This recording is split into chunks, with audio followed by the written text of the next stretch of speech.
Y venir a compartir la palabra de Dios con ustedes. Y le doy gracias a Dios por esta congregación y porque me dan esa oportunidad de poder estar aquí y compartir la santa palabra de Dios. Amén. El tema lo titularon El corazón de un líder espiritual. Yo le hice un pequeño cambio al título. Yo le puse El corazón de un siervo espiritual, porque no me gusta la palabra líder. De hecho, en la Biblia no existe la palabra líder. Y cuando se usa solamente en la connotación de una traducción cuando dice los líderes del Sanedrín. Pero el líder como que comunica una idea de mercadotecnia, de un jefe y de un soberano y que maneja gente a su antojo. Lo más bíblico es hablar de un siervo de Cristo, un siervo del Señor, porque a fin de cuentas todos somos llamados a ser siervos, ¿no? Y un siervo da una connotación diferente.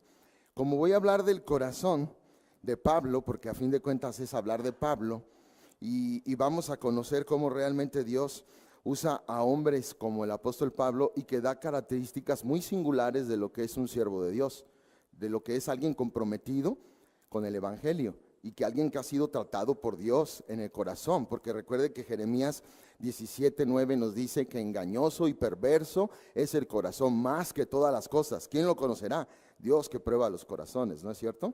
Así que el corazón es engañoso y es perverso de todos los seres humanos, amén. Así que para tener un corazón, ¿verdad?, que pueda ser agradable delante de Dios, se necesita el trabajo y el ejercicio de Dios en nuestra vida. Dios solamente opera, funciona con las personas que son humildes.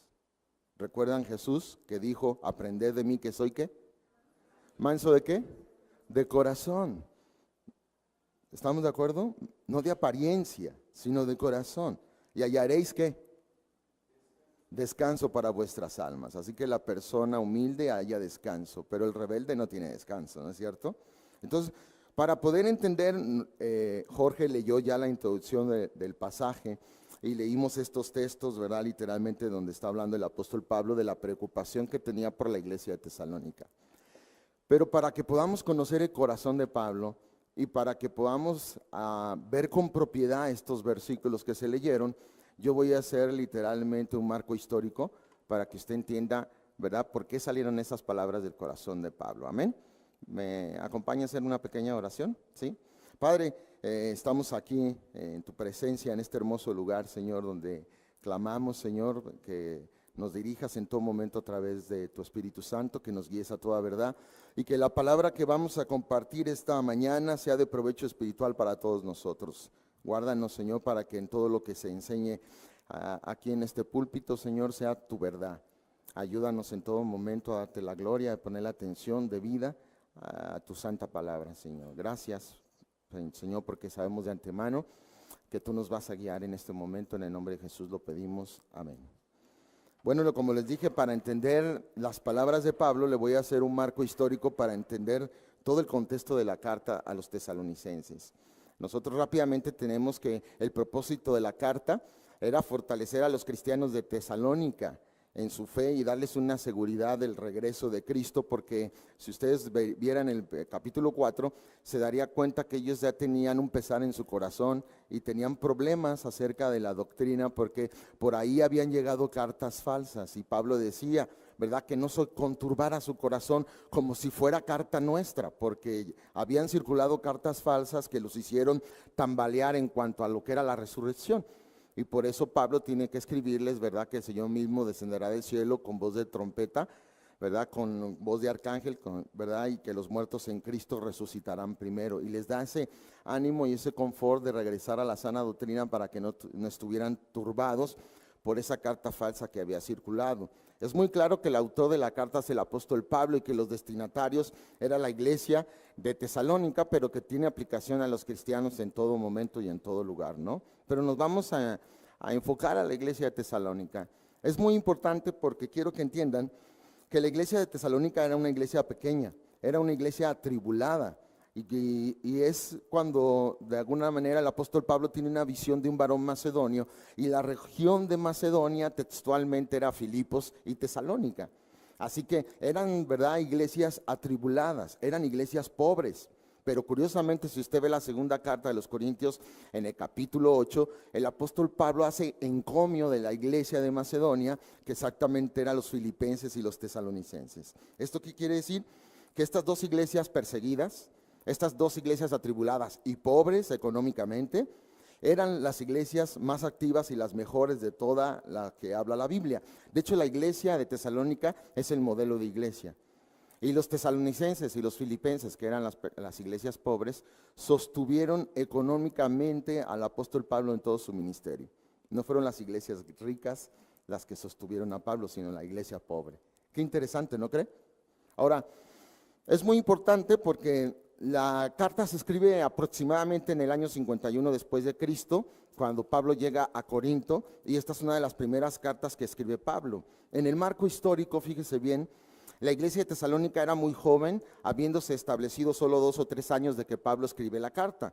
Los cristianos de Tesalónica necesitaban madurar en la fe. Y esto es muy importante porque era el pesar de Pablo. Él sentía que había salido y no había completado su trabajo, porque ahorita vamos a ver en el contexto que tuvo que salir rápido, ¿no? Además, había un malentendido acerca de la segunda venida de Cristo. Algunos pensaban que Cristo regresaría de inmediato, por lo tanto se sentían confundidos por los seres amados que ya habían dormido o habían partido, y ellos no sabían qué iba a pasar con los muertos en Cristo. Los creyentes además estaban en una situación precaria, estaban siendo perseguidos, atribulados, de hecho los estaban matando.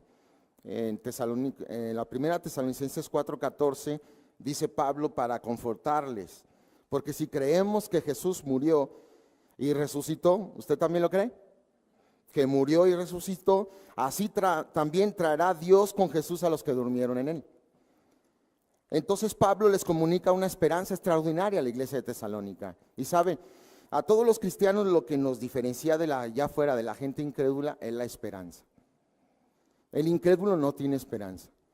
El incrédulo cuando muere tiene incertidumbre porque no sabe a dónde va. Pero el creyente sí sabe a dónde va. Amén. Si tú y yo partiéramos, sabemos a dónde vamos, a la presencia del Señor. ¿Estamos de acuerdo? Esta esperanza nos hace ver las cosas de una manera totalmente diferente. Las características particulares, Pablo recibió de Timoteo un informe favorable acerca de los de Tesalónica. Sin embargo, escribe esta carta para corregir algunos conceptos equivocados acerca de la resurrección de Cristo y la segunda venida. Entonces, es en ese marco, para poder entender el pasaje, Pablo empieza esta carta con una nota de afirmación, dando gracias a Dios por la fe sólida y la buena reputación de los tesalonicenses en el capítulo 1. Y si ustedes notan, Pablo hace, si me acompañan a Tesalonicenses capítulo 1, Pablo declara que esta iglesia tenía características extraordinarias. Y vamos a ver, dice, fíjese bien desde el versículo 2, 1-2. Dando siempre gracias a Dios por todos vosotros, dice Pablo, haciendo memoria de vosotros en nuestras oraciones. Y mire lo que reconoce de la iglesia de Tesalónica, acordándonos sin cesar delante de Dios y Padre nuestro, fíjese bien, de la obra de vuestra fe. Ahí está el primer punto. El segundo, ¿cuál es? El trabajo de vuestro amor. ¿Y cuál es el tercero? La constancia en la esperanza de nuestro Señor Jesucristo. ¿Sabe? Estos 3 ingredientes hicieron que la iglesia de Tesalónica fuera la iglesia modelo y la mejor iglesia de toda la historia. 3 características extraordinarias. ¿Estamos de acuerdo? La obra de vuestra fe. Acuérdense que Santiago dice en el capítulo 2 que una fe que no obra está muerta, ¿no es cierto? Entonces lo de ellos era una fe activa, que obraba, porque los cristianos no somos salvos por obras, ¿amén? Pero somos salvos para obras. La fe genuina obra. ¿Quién dice amén? El segundo punto que resaltamos claramente dice el trabajo de vuestro amor. Cuando hay un amor genuino, ¿verdad? Por Cristo, por la obra, por la iglesia, porque hay que amar al Señor, amén. ¿Sí, amén? Y hay que amar la iglesia, amén. Y no me refiero al lugar, no me refiero al edificio. La iglesia somos las personas. Y tenemos que tener un amor genuino por los hermanos, por la iglesia, por la familia de Dios. ¿Está de acuerdo con ello? Entonces nos dice claramente que el amor genuino trabaja en beneficio de aquellos que son amados. Y luego nos dice de una constancia en la esperanza. ¿Y qué es lo que nos hace a nosotros sobreponernos sobre este mundo que quizás está en crisis? Es que nosotros tenemos una esperanza en la venida de Cristo. Y yo le pregunto, la Biblia avisaba literalmente desde el Antiguo Testamento la venida de Cristo. Por ejemplo, si vemos Isaías 9, 6 y 7 nos dice claramente, porque un niño nos es nacido, un hijo nos es dado, el principado sobre su hombro y llamará su nombre admirable, consejero, Dios fuerte, príncipe de paz, Padre eterno, lo dilatado de su imperio. Y aquí vemos en 2 versículos una diferencia de 2000 años porque habla de 2 venidas. ¿Estamos de acuerdo? Yo quiero preguntarle, la Biblia anunciaba que él iba a venir, que un niño nacería y un hijo nos sería dado. ¿Estamos de acuerdo? Ahora yo le pregunto, ¿se cumplió esa profecía? ¿Sí? ¿Él vino? ¿Murió y resucitó de acuerdo a las Escrituras? Como dice Pablo en 1 Corintios capítulo 15, versículos 3 y 4. Que murió conforme a las Escrituras y que resucitó conforme a las Escrituras. Él vino, amén. Cumplió. Ahora yo le pregunto, ¿le creemos que va a volver a venir? ¿Sí se lo creemos? Pues claro, esa es la esperanza que tenemos y eso es lo que transforma nuestra manera de vivir en este mundo. ¿Por qué? Porque eso nos hace madurar y concentrar nuestra mirada en las cosas que son reales, que tú y yo somos peregrinos y extranjeros, que vamos de paso, que nuestra ciudadanía, dice Filipenses 3, 20 y 21, está en los cielos. ¿Estamos de acuerdo? O sea, tú y yo somos transitorios. ¿Alguien dice amén? O sea, nuestra eternidad no está programada aquí, sino en la presencia del Todopoderoso. Y debemos de ejercitar esa esperanza. El apóstol Pablo luego repasa su relación como él y sus compañeros le habían traído el evangelio a la iglesia de Tesalónica y cómo ellos aceptaron ese mensaje. Y Pablo, ¿verdad?, resalta que cómo literalmente ellos recibieron la palabra como si fuera realmente de parte de Dios, no de parte de Pablo y de sus colaboradores. Porque a fin de cuentas así es, ¿no es cierto? Cuando usted escuchó el evangelio, creyó y se convirtió, usted no le creyó al hombre, usted le creyó a la palabra de Dios. Amén. Y eso es lo importante. Pablo deseaba estar con ellos porque tuvo que salir rápidamente y su preocupación por ellos lo llevó a enviar a Timoteo para animarles. Él estaba tan preocupado de la condición en la cual estaba la iglesia porque él no estaba presente, que desfalleciendo por el corazón que tenía, y ahí está el corazón de un siervo de Dios cuando ama a Dios, ama la obra de Dios, ama la familia de Dios. Y preocupado, ¿verdad? Él estaba literalmente, quiero pensar, hasta sin dormir por la preocupación y no quedó a gusto hasta que mandó a Timoteo para saber el estado de la iglesia. Y yo le pregunto si debemos de preocuparnos por nuestros amados. ¿Debemos de preocuparnos por la iglesia? Amén. Si de repente un hermano que es fiel no viene, ¿debemos de preocuparnos? ¿Debemos consultarle, hablarle por teléfono o visitarle? Amén. Entonces, esto es una preocupación genuina que tenía Pablo en el corazón y él quería animarles. Luego les presenta el corazón de todo el mensaje de la carta y les da una exhortación y les da un consuelo. Los reta a agradar a Dios en su vida diaria y en el contexto de toda la carta les dice que eviten en el capítulo 4 la inmoralidad sexual. Les dice que se amen mutuamente y que vivan como buenos ciudadanos en un mundo pecador. O sea, que sean luz en un mundo de tinieblas. Amén. Ahora, les recuerda claramente la importancia de amar a Jesucristo y los consuela recordándoles también la esperanza de que Él resucitó, por lo tanto, nosotros también vamos a resucitar. También les da una advertencia de que debe estar siempre preparados porque Cristo podría regresar en cualquier momento. ¿Usted también lo cree? El apóstol Pablo escribía en la carta de los Romanos que está más cerca la venida de Jesucristo que cuando creímos. Ahora, eso lo dijo hace 2000 años, yo creo que está todavía más cerca, ¿no? ¿Qué dice usted? Ahora la pregunta es, ¿usted está esperando la venida de Cristo? ¿Sí la está esperando? ¿O todavía tiene planes, verdad, aquí en la tierra? Los recién casados han de decir, no, que se espere poquito. Los que acaban de recibir, verdad, un crédito para su casa nueva, dicen, no, que se espere, deje por mi casa o el carro, o que me espere porque en diciembre voy a ir a la playa, ya tengo pagado, ¿verdad? Todo. O usted quisiera que viniera hoy. Fíjese lo que le estoy diciendo, ¿eh? ¿Sí? Y dicen los solteros, ay, me voy a ir al cielo sin haber amado.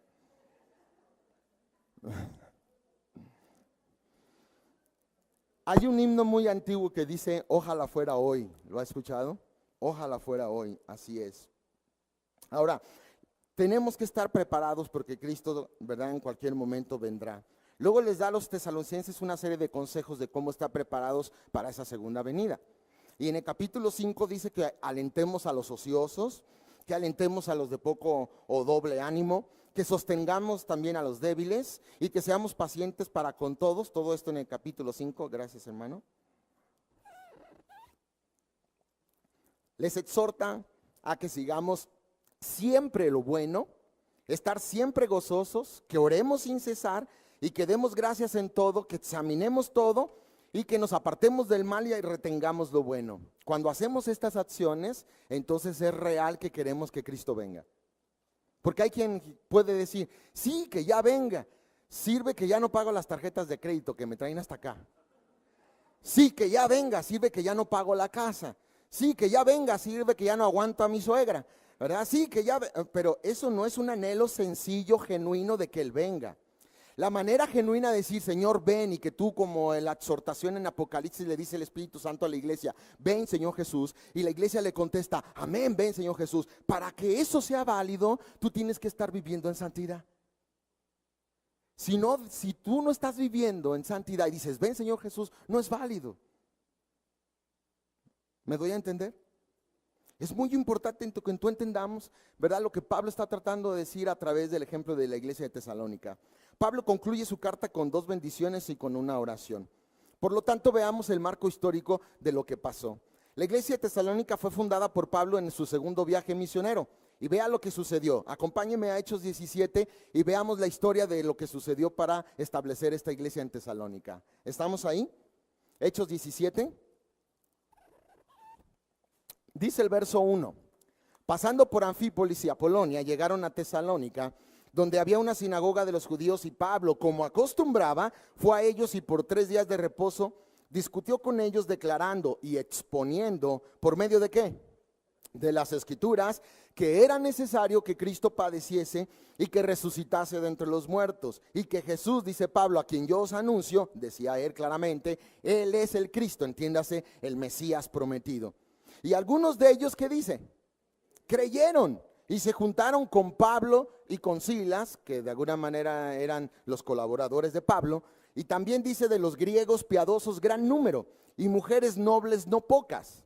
Entonces los judíos que no creían, se fijan que la gran mayoría de los que creyeron eran de origen gentil, porque los judíos que no creían, fíjense bien, teniendo celos, tomaron consigo algunos ociosos, hombres malos, y juntando una turba, alborotaron la ciudad y asaltando la casa de Jasón, procuraban sacarlos al pueblo, porque ahí estaba Pablo.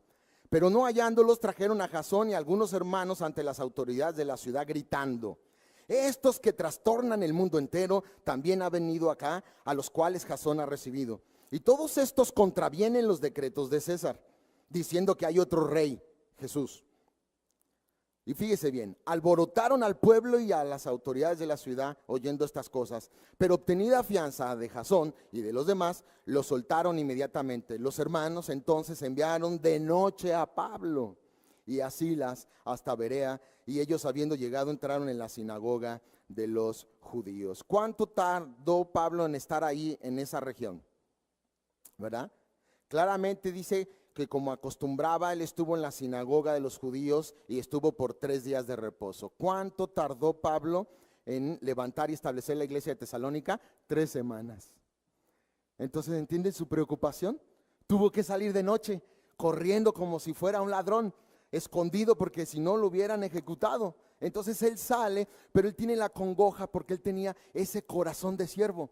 Ese corazón, ¿verdad?, de pastor, ese corazón de estar preocupada por la persona, porque si nosotros vemos cuando establece la iglesia en Corinto, duró 18 meses en Corinto. A él le encantaba, ¿verdad?, que cuando la gente creía, empezaba un grupo y hacía la orden que el Señor nos enseñó, y de hacer discípulos. La gente creía y entonces empezaba a discipular a la iglesia, que es lo que debe de ser la función de toda congregación, a todas las personas que creen, discipularlas.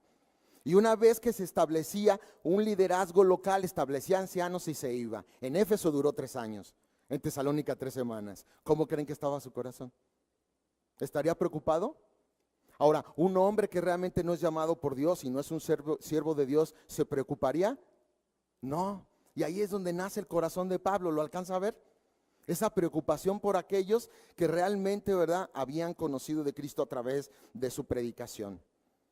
Pablo pasa al menos 3 semanas en Tesalónica, en la casa de un tal Jasón. Y fíjese bien lo que Pablo dice en Romanos 16, verso 21. Dice, os saludan Timoteo, mi colaborador, y Lucio, Jasón y Sosípater, mis parientes.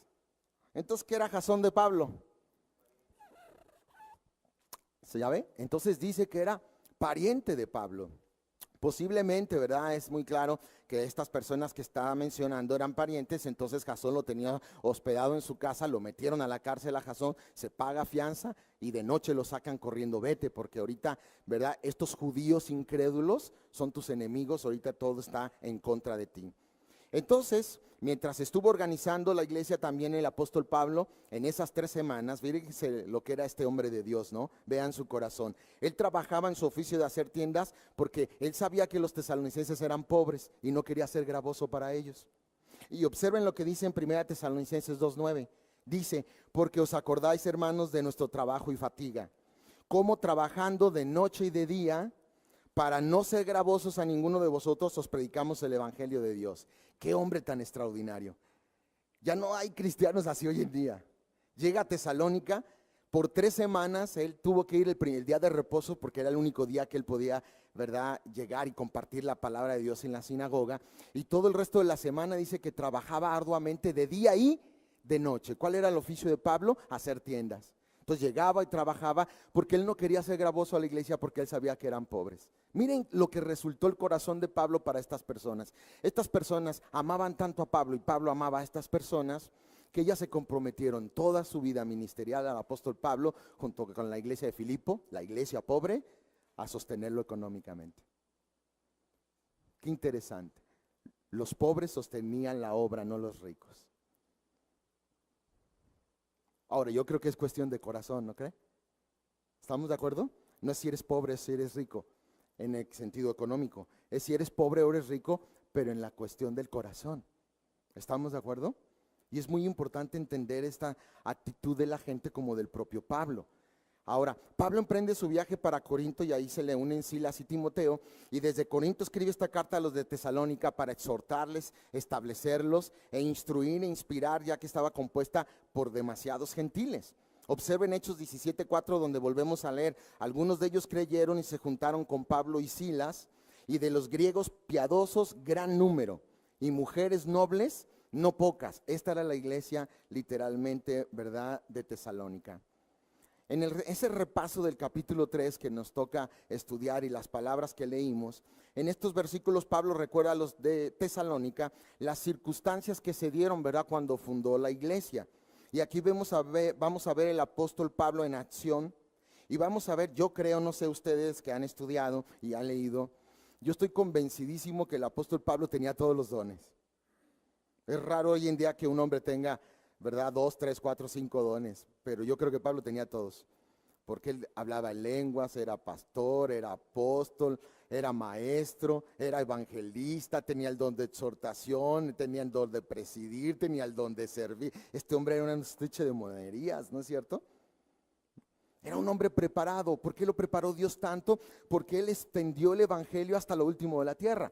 ¿Se acuerdan que les dijo el Señor en Hechos 1? Y les dijo claramente a partir del versículo, ¿verdad?, 7 al 9, que no se fueran de esa región hasta que se cumpliera la promesa del Padre, del Espíritu Santo. Y luego les dijo, recibiréis poder cuando haya venido sobre vosotros el Espíritu Santo de la promesa. Y una vez que viniera, que es el nacimiento de la iglesia, ¿cuál era el trabajo que se tenía que hacer?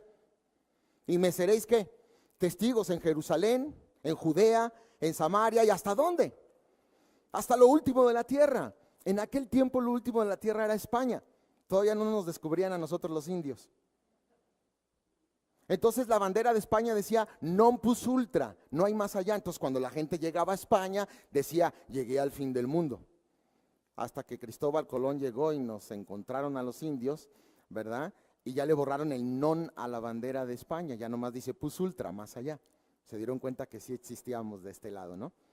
Y eso porque yo leí la biografía oficial de Cristóbal Colón y me di cuenta claramente, ¿verdad?, que aunque él era genovés y lo mandaron los reyes españoles católicos, en realidad él era judío, era de descendencia judía. Así que con toda propiedad les dijo, mándeme, porque él tenía una información que los gentiles no tenían. Hasta aquel tiempo la gente creía que la tierra era cuadrada y que estaba sentada en 4 elefantes o en 4 sirenas y varias posturas, ¿no? Y yo digo lo retrógrada del ser humano a veces, ¿no? Cuando no tiene el conocimiento de Dios. Veía el sol redondo, la luna redonda y decía, la tierra es cuadrada. ¿Se diga? Pero ¿qué información ha de haber tenido Cristóbal Colón como judío? Isaías 40, ¿no? Nos dice en el versículo 22 que Dios está sentado sobre la circunferencia de la tierra. Entonces él con propiedad dijo, vamos. Entonces, cuando Pablo dice en Romanos 15, mi deseo es ir a España, porque él quería llenarlo todo, desde el Lírico y hasta España. ¿Por qué? Porque cuando Pablo llega a España dice, cumplí, Señor, llegué hasta lo último de la tierra. Todo lo he llenado del Evangelio de Jesucristo. Ese era el corazón de ese hombre, comprometido. ¿Qué tan obediente es usted y comprometido a lo que Dios le ha pedido? ¿Hay algo en su corazón parecido a lo de Pablo? ¿Esa entrega, esa pasión, esa fidelidad también la ve en su vida? ¿Ese compromiso? Están muy serios, hermanos. Tan siquiera dígame sí, dígame no, o dígame yo no sé. Ahora, veamos, hermanos, el corazón de Pablo. ¿Está dispuesto? Dijo el apóstol Pablo en otra escritura que nuestros corazones son como cartas abiertas leídas por los hombres. Así que, pues más experto que sea usted para actuar, y aunque haya ido y tomado cursos de actuación, llega el momento en que usted no puede esconder su corazón. El corazón es como una carta abierta, porque dice la Biblia que el corazón alegre hermosea el rostro, ¿no es cierto? Cuando el corazón está sano y es alegre, se nos quita lo feo, amén. Pero cuando el corazón no está así, ¿cómo es la cara? ¿Cómo es la actitud de la persona? ¿Qué es lo que expresamos? Entonces somos cartas abiertas leídos por los hombres, ¿no es cierto? Hay veces que por muy buena que seas para actuar como en las telenovelas, no vas a poder esconder el corazón. Va a salir lo que eres, o lo que haces, o lo que sientes, o lo que traes en el corazón. Así que vamos a abrir el corazón de Pablo como carta abierta y vamos a ver cuáles eran las actitudes de su corazón y cómo trabajó en esta iglesia de Tesalónica. Es por eso que les dije que les cambié el título. A mí no me gusta el título líder, sino siervo. Lo primero que yo veo en Pablo es el don de evangelista, pero no era cualquier evangelista. No lo hacía por dinero. Su esfuerzo natural nacía del amor que tenía a Cristo. Y eso nos enseña una pauta a todos nosotros los que queremos servir a Dios. Como decía Pedro en 1 de Pedro 5, del 2 al 4, no lo busque, pero decía a los ancianos, yo también anciano con ellos, ¿verdad? Sirviendo al Señor con ánimo pronto, no por ganancia deshonesta. Es por ánimo pronto, es por amor al Señor lo que hacemos. ¿Estamos de acuerdo? No es por dinero. Entonces vemos en el capítulo 2, versículo 1 al 2 de 1 Tesalonicenses, y dice Pablo, habiendo antes padecido y sido ultrajado en Filipos. Vaya tipo de evangelista. Dice que fue ultrajado en Filipos. Y también, ¿verdad? En Tesalónica fue perseguido, tuvo que salir de noche. Cualquiera de los evangelistas modernos ya hubieran desistido. Este hombre no desistió. ¿Se fija? Y imagínense cuando llega y los que traían el negocito, que habían comprado a una mujer con espíritu pitonizo y ganaban dinero, ¿verdad? Y llega Pablo y la mujer empieza a decir, estos son hombres, ¿verdad? Que son siervos del Dios Altísimo, que vienen predicando el camino de la salvación. Y rápido Pablo le saca al demonio, a la endemoniada, y a los otros se les acabó el negocito. ¿Sabe qué fue de repercusión al pobre Pablo, verdad? Literalmente lo apedrearon en Listra. Y muchos teólogos creemos que de hecho murió, porque él traía médico de cabecera, Lucas, ¿no? Y dice que los discípulos lo llevaban a enterrar. Quiero pensar que le hicieron y se nos fue. Y algunos teólogos, eso es una postura, creen que en ese instante, como a la gente le pasa que dura, ¿verdad? 30 segundos, 1 minuto, 2, 3 minutos muertos, creen que es cuando Pablo dice, conozco un hombre que fue hasta el tercer cielo y vio cosas que no les dado a expresar. No soy dogmático, digo, es una postura. Y ya cuando de repente lo iban a enterrar, abre los ojos Pablo y todos, wow.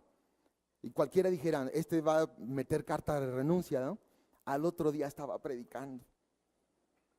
¿Sabe cómo me lo imagino yo? Descalabrado, con el ojo cerrado, chimuelo, con la boca toda, ¿verdad? Así, toda así. Y yo les vengo, o sea, no desistía.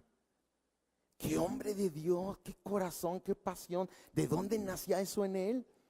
Cuando los cristianos de hoy, ¿verdad? Son flojos, no les gusta leer, faltan a la iglesia por cualquier cosa, les dejas una tarea y no cumplen, no quieren comprometerse, no les gusta trabajar en el aseo, en la escuela dominical, solamente quieren como en una religión venir, sentarse, recibir una buena comida, decir, ya cumplí. Se les olvida que el cristianismo no es una religión, es una relación con Dios que se hace todos los días, se cultiva con Él todos los días. Y hay gente que no entiende estos principios de la palabra, que no conoce el corazón de Dios. Y créame, el que no conoce el corazón de Dios no conoce el corazón de los hombres. ¿Me doy a entender? Por eso dice el Señor, hay un mandamiento específico: el que ame a Dios, ame también a su hermano. Es incongruente que digas amar a Dios y no ames a tu hermano o a tu semejante. Es una incongruencia total. ¿No es cierto? Ahora, ¿tienes la capacidad, sí o no? Dice Romanos 5:5 que el amor de Dios ha sido derramado, ¿dónde? En nuestros corazones por el Espíritu Santo que nos fue dado. ¿Y cuál es el fruto del Espíritu según Gálatas 5:22 y 23? Amor, gozo, paz, paciencia, benignidad, bondad, fe, mansedumbre y templanza. Contra tales cosas no hay ley. Amor, gozo, paz. Ahora, no dice frutos, dice fruto en singular. ¿Lo ha leído? El fruto del Espíritu, no dice los frutos. Significa que no puedes separarlos. O lo tienes o no lo tienes. ¿Me doy a entender? Amor, gozo, paz. Mire las incongruencias.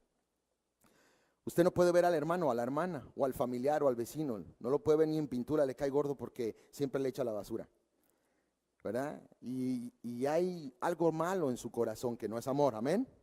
Y luego dice, pero tengo paz.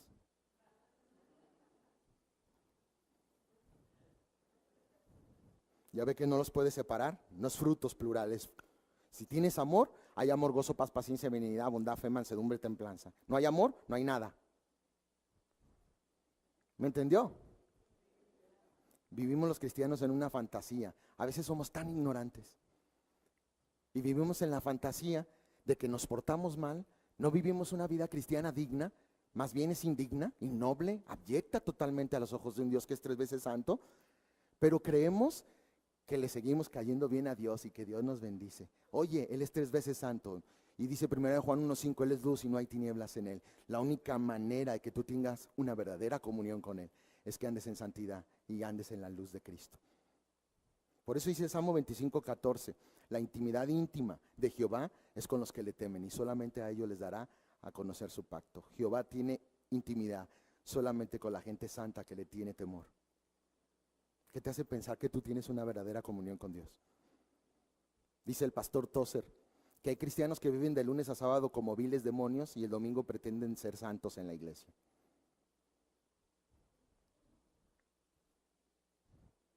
No es una religión, no es venir el domingo y ya cumpliste, es una relación con Dios a diario que se cultiva. Amén. ¿Sí? ¿Sí? Los veo bien serios. Necesito que no estén tan serios para emocionarme. Era un evangelista y ahí está. Y fíjese lo que dice Pablo: tuvimos de nuevo para anunciaros el evangelio de Dios en medio de gran oposición. Había oposición y no desistió. Esto nos habla del corazón de Pablo, un corazón de evangelista, un corazón que amaba la obra de Dios y amaba a los perdidos. Y le pregunto, ¿usted ama a los perdidos?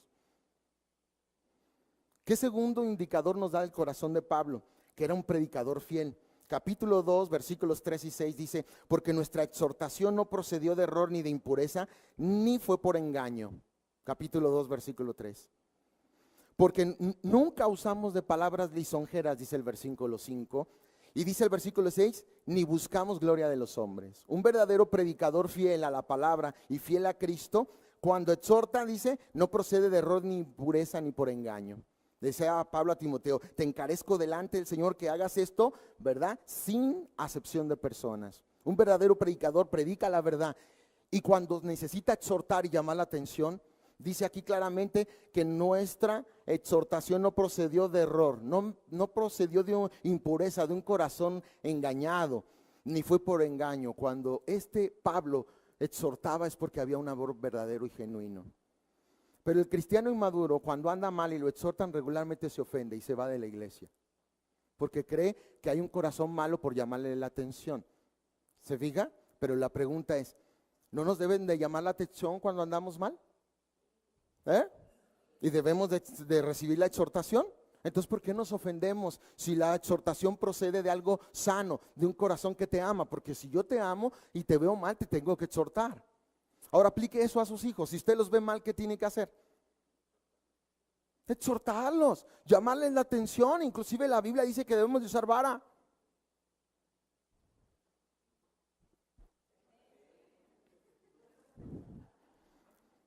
Los padres modernos hemos perdido la autoridad en la casa, pero es tuya.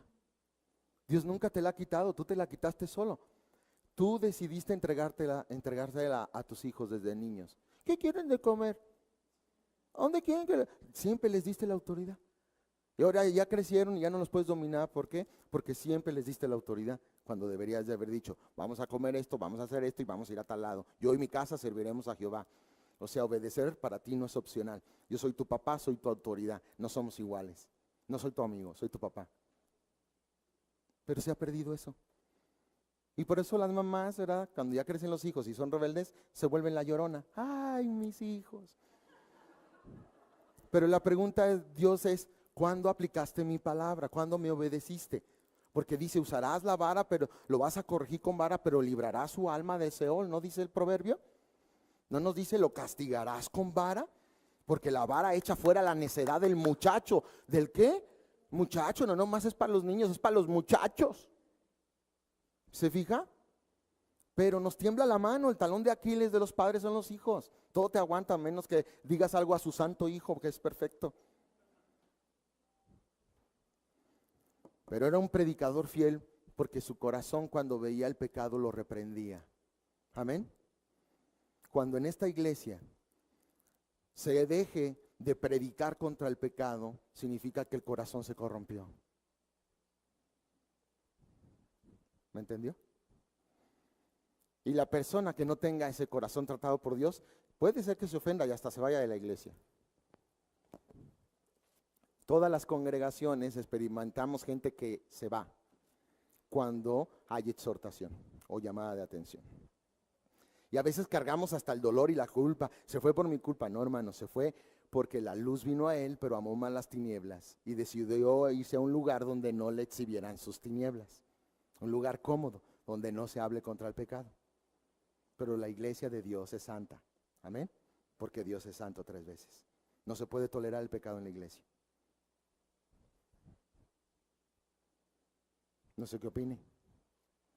¿O lo vamos a tolerar? Se tiene que tolerar. O sea, amar es tolerar el pecado. No nos engañemos. Dice Hebreos 12:5 que al que toma por hijo, al que ama a Dios, lo azota y lo disciplina, porque lo ama. No nos engañemos. ¿Usted ama a su hijo? ¿Qué tiene que hacer?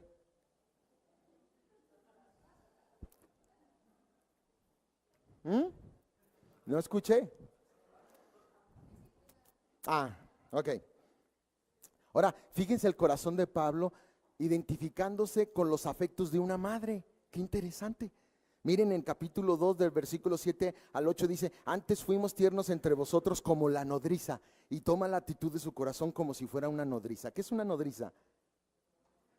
La nana, la que cuida al niño, ¿no? A que siempre está encargado, dice Pablo. Yo actué con ustedes como una nodriza. Vea su corazón.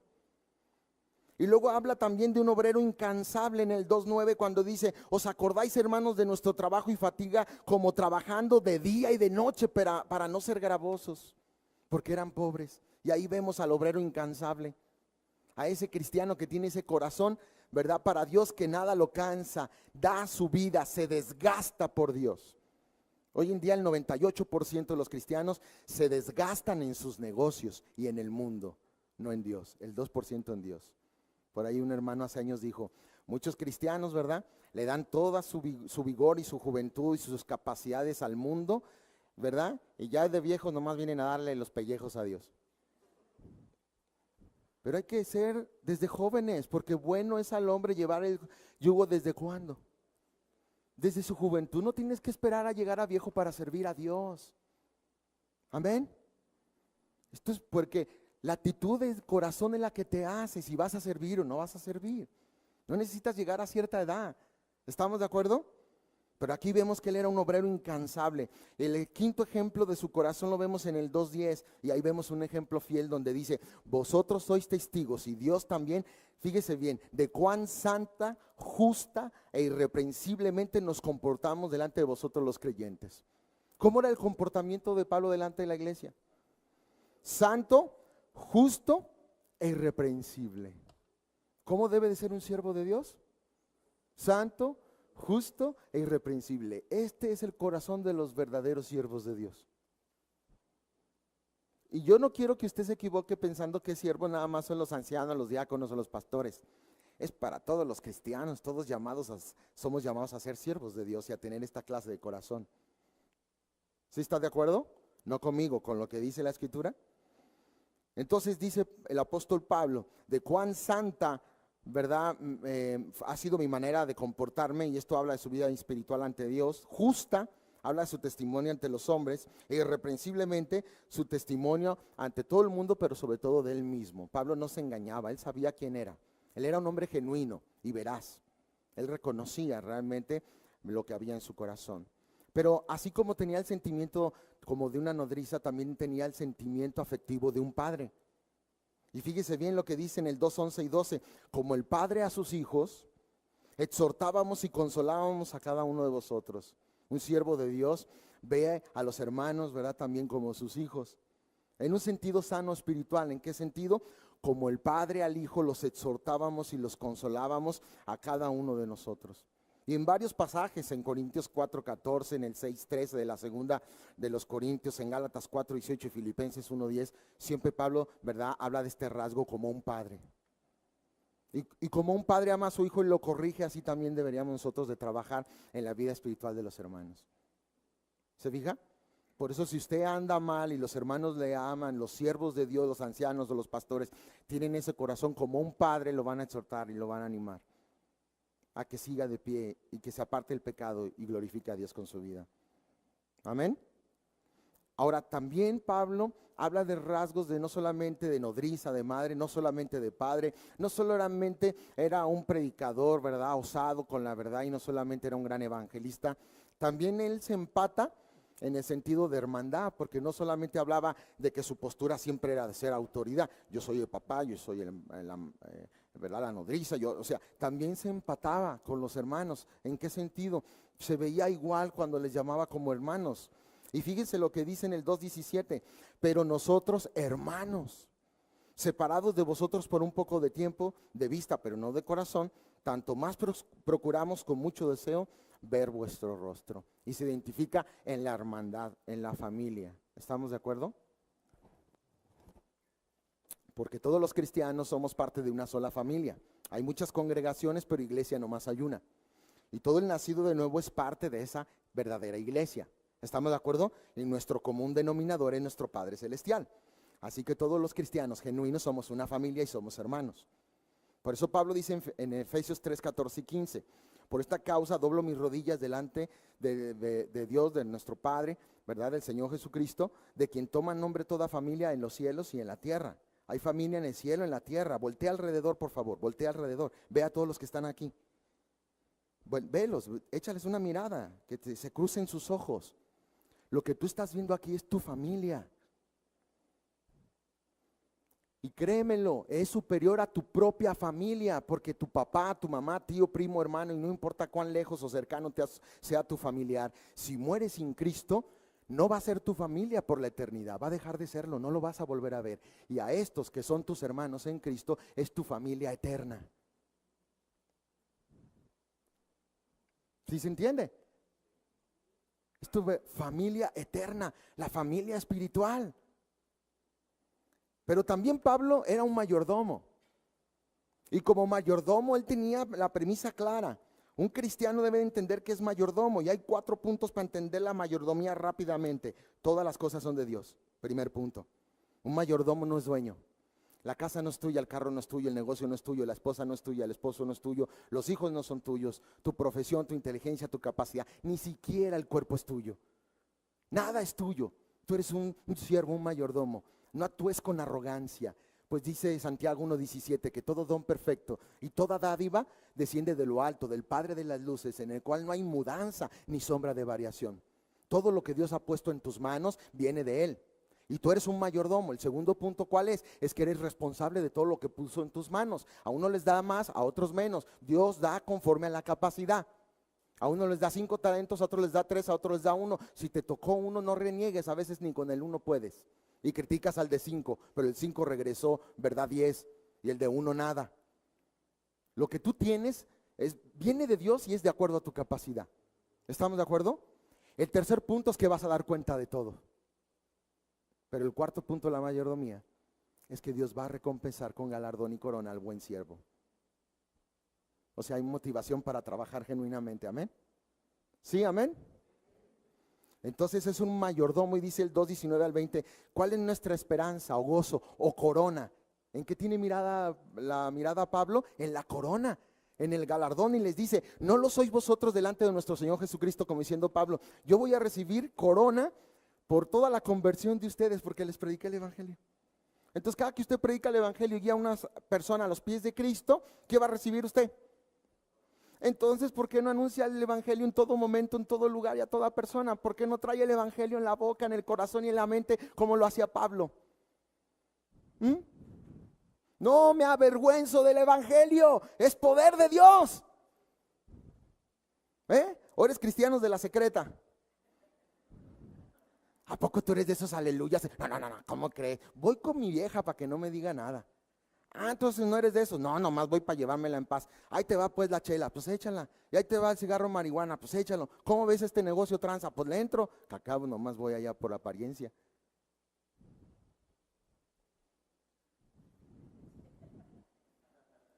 Yo sé que eso no pasa aquí. Espero. Pero otro rasgo del corazón de Pablo,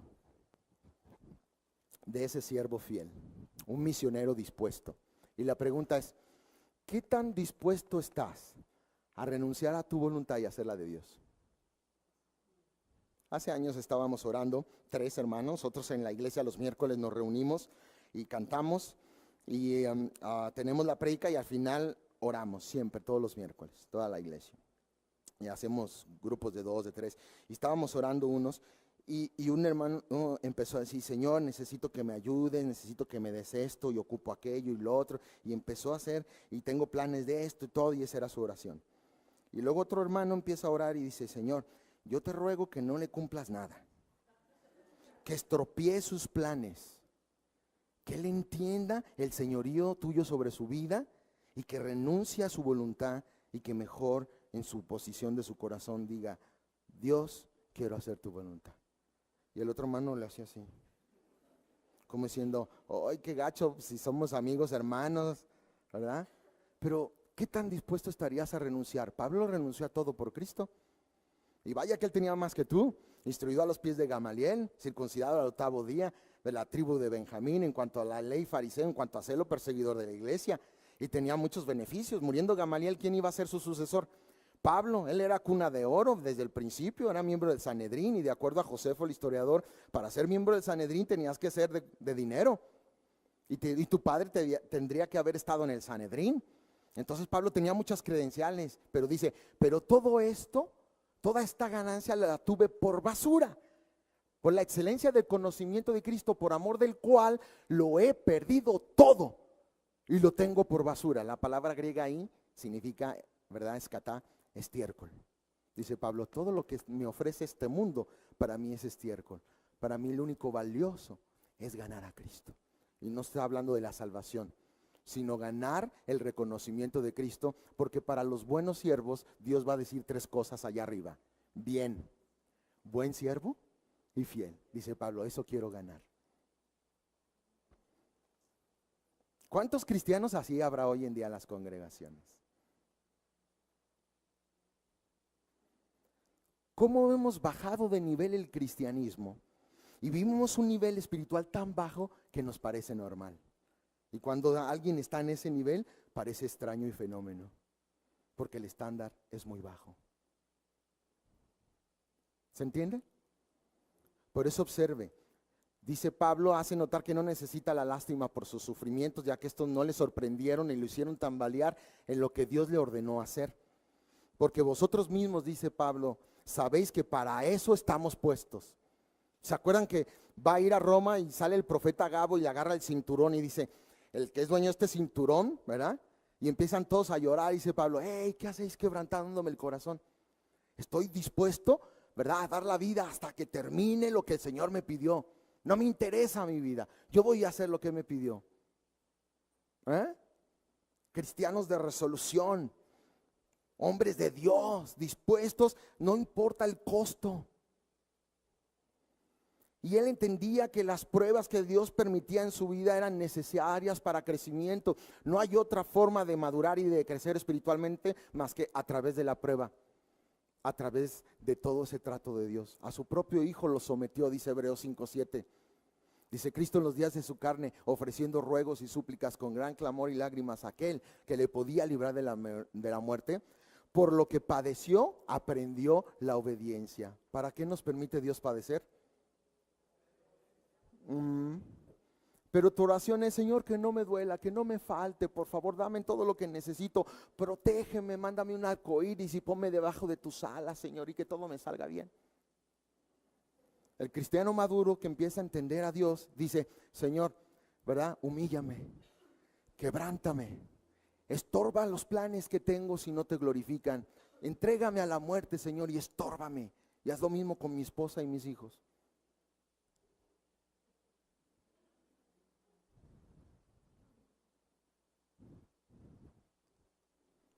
A lo mejor dicen, querían ver el corazón, ¿no? Estos son los verdaderos corazones. Esta es la realidad. Ponernos a prueba para glorificar a Dios, porque la prueba nos prepara y nos capacita para también, cuando yo soy consolado, quedo capacitado para consolar a otros, dice Corintios 1:4 en la segunda carta, que Dios nos consuela para que nosotros consolemos a otros. Dice Romanos 5:3 que nos ayuda a desarrollar ciertas gracias. ¿Por qué? Porque dice que la prueba produce paciencia y nos enseña a ser pacientes.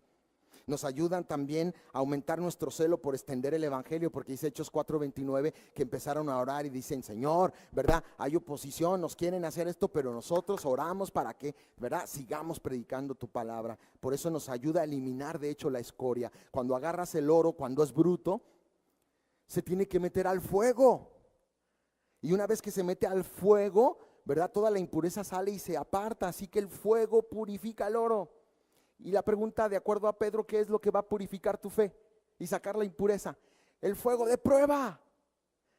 Por eso dice claramente, ¿verdad?, que necesitamos pasar el fuego de prueba. Nuestra fe debe ser sometida a prueba como el oro, aunque perecedero, pero para que sea hallada en alabanza y gloria cuando sea manifestado Jesucristo.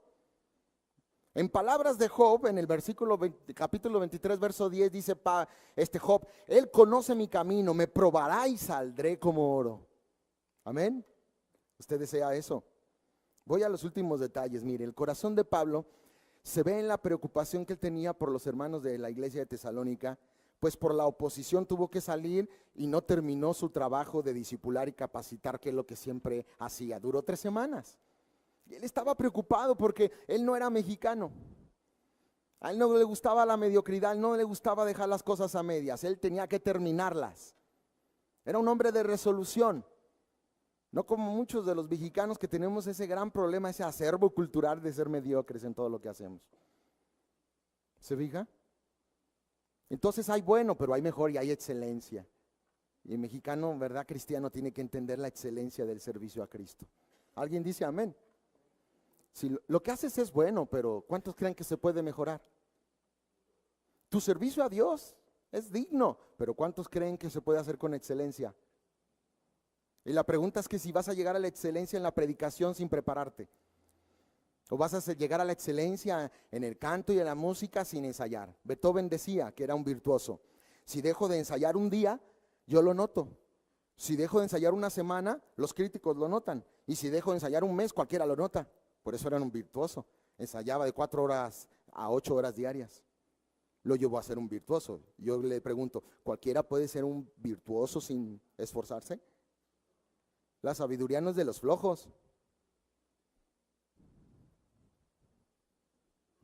¿Mm? El ejercicio de la excelencia no es de los flojos, es de las personas dedicadas. Y la pregunta es, ¿usted es una persona dedicada?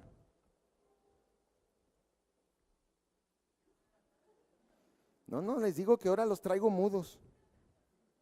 Qué bárbaros, no los hago hablar. Pablo sabía y estaba comprometidos a fortalecer su fe. Desmayando, desesperado por la situación, le dice a Timoteo, necesito que vayas y me digas cómo están. Para sorpresa de Pablo, ¿saben qué pasó? Todo lo habían llenado del evangelio. Personas que tenían 3 semanas de cristianos, pero que fue tan impactante el evangelio en su vida, que como lo recibieron, lo expandieron todo alrededor, por las 3 características que vimos. Es el modelo de iglesia, es la iglesia más extraordinaria de la Biblia, la isla de Tesalónica. ¿Se fijan? Qué interesante. La pregunta es si esta congregación podría llegar a ese nivel. ¿Sí lo cree o no lo cree? Ahora, ¿cómo lo lograríamos?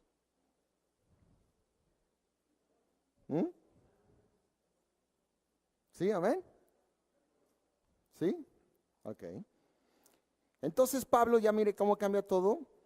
Recibe buenas noticias, le da gozo, alegría, él tiene un aprecio por ellos y ellos por él.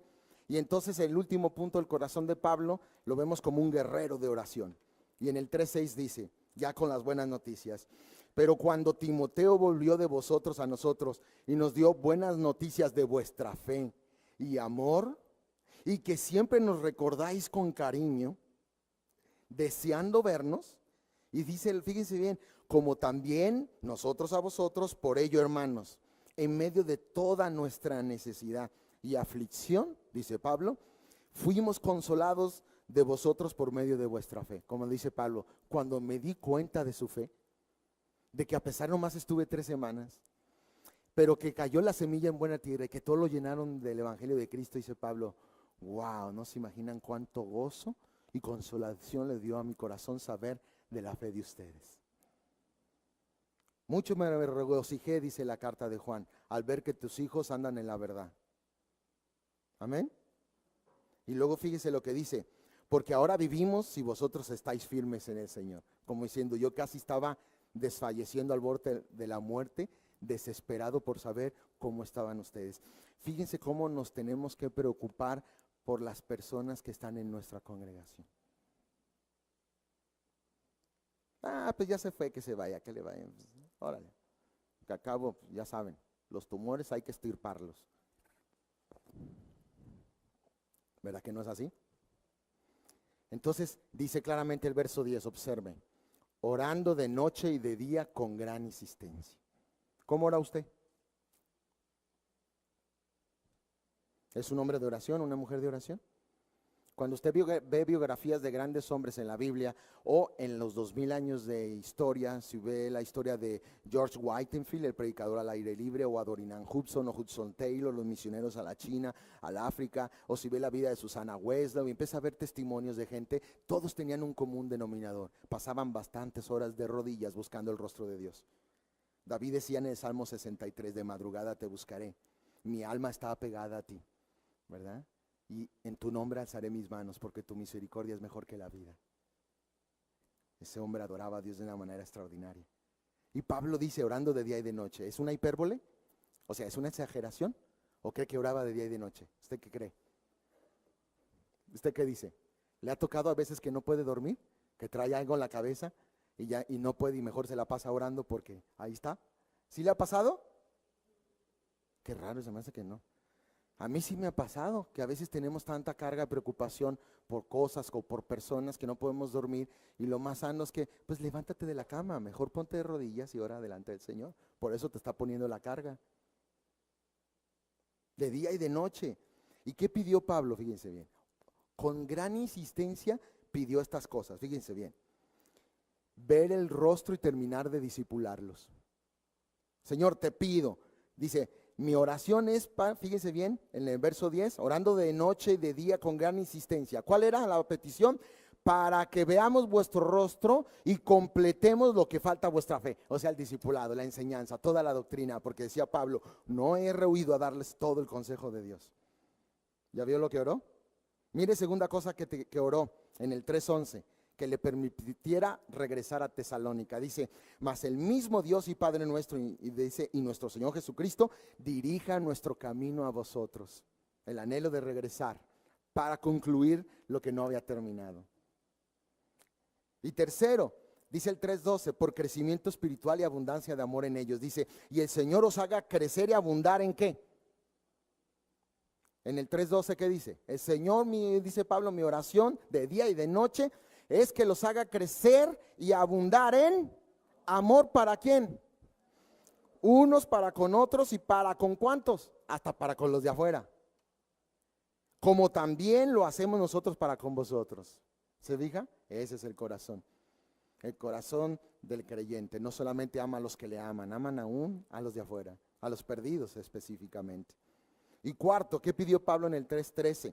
Que fueran afirmados y que vivieran en santidad. Esa era su oración.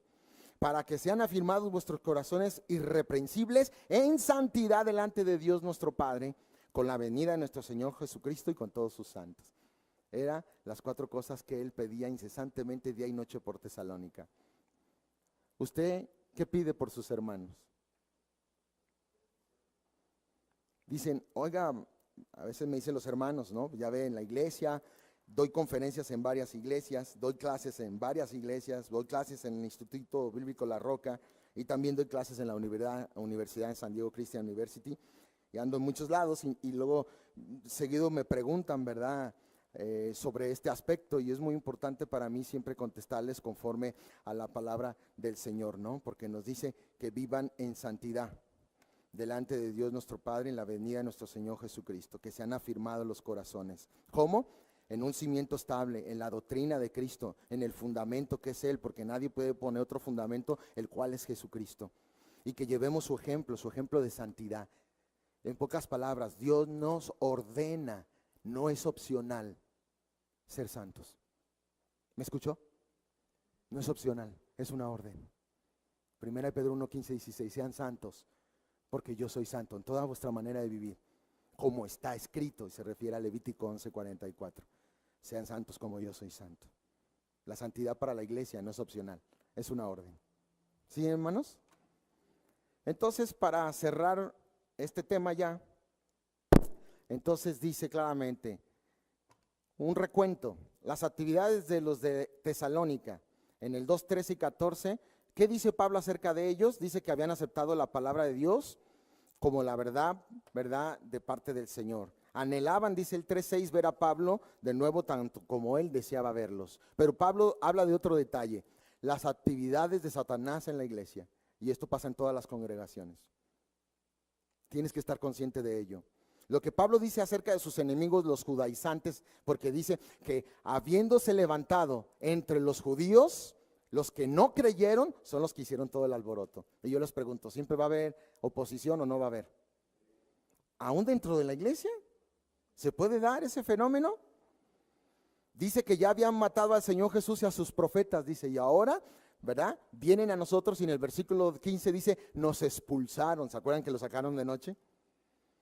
Y dicen claramente en el 2:15 que no agradan a Dios y que se oponen a todos los hombres. En el 2:16 dice que a Pablo le habían impedido hablar a los gentiles para que se salvaran. No era la primera vez que esto le sucedía a Pablo. La Biblia nos dice que él fue azotado, que él fue, ¿verdad?, apedreado, que sufrió naufragio, que estuvo en peligro de falsos hermanos, que estuvo, ¿verdad?, en alta mar un día y una noche. Dice, fíjese bien, 5 veces lo azotaron, 40 azotes menos 1, y 3 veces con varas. O sea, lo que le hicieron a Cristo, el 40 azotes menos 1, 5 veces se lo hicieron a él, y 3 con varas. Por eso en Gálatas dice, cuando está hablando contra estos judaizantes, sus enemigos, que habían hecho a la iglesia de Galacia cambiar y empezando en el espíritu y terminar en la carne, les exhorta y les llama mutiladores de la carne. Y por eso Pablo les dice, de hoy en adelante nadie me cause ya problemas, porque yo traigo en mi cuerpo las marcas del Señor. Y como la palabra marca es estigma en el griego, algunos creen que Pablo era una persona estigmatizada. No, se refería a que se quitaba la camisa y te decía, mira, toda desbaratada su espalda, de que 5 veces fue azotado. Dice, y todo esto por amor a Él. Así que no me vengas a tratar de impresionar. Yo doy la vida por la iglesia, como lo hizo mi Señor. Así que si tú estás contra la iglesia, ¿verdad? Dice Pablo, yo te voy a repeler con la verdad del evangelio. O podemos callarnos ante la mentira y el engaño. ¿Qué dice usted? Satanás no solo usó a los judaizantes para estorbar la predicación del evangelio, sino él mismo. Mire lo que dice Pablo en el 2:18. Por lo cual quisimos ir a vosotros, yo Pablo, ciertamente, una y otra vez, pero Satanás nos estorbó. Sin embargo, el corazón de Pablo, a pesar de tanta oposición de Satanás y sus siervos malvados, no desistió del trabajo del ministerio que Dios le había dado. Sin duda alguna, esta actitud de Pablo nos revela primeramente el gran amor que tenía por Cristo, y por ende esto lo llevó a amar a los creyentes de la misma manera. Por eso Pablo dice en Filipenses 3:7, pero cuantas cosas eran para mí ganancia, las he estimado como pérdida. ¿Por qué? Por amor de Cristo. Y ciertamente aún estimo todas las cosas como pérdida por la excelencia del conocimiento de Cristo Jesús mi Señor, por amor del cual lo he perdido todo y lo tengo por basura para ganar a Cristo. Este es el corazón de este hombre. En resumen, el corazón de Pablo nos enseñó 10 cosas. Que era un evangelista forzado. 2, un predicador fiel. 3, una madre tierna. 4, un obrero incansable. 5, un ejemplo fiel. 6, un padre amoroso. 7, un hermano nostálgico. 8, un mayordomo expectante. 9, un misionero dispuesto. Y 10, un guerrero de oración. ¿Cuántos de esos 10 tiene usted?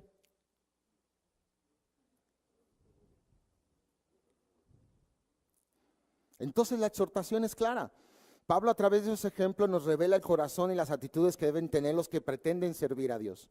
Sin duda alguna, la exhortación dice Mateo 12:30, amemos a Dios sobre todas las cosas con todo nuestro corazón, alma, mente y con todas nuestras fuerzas.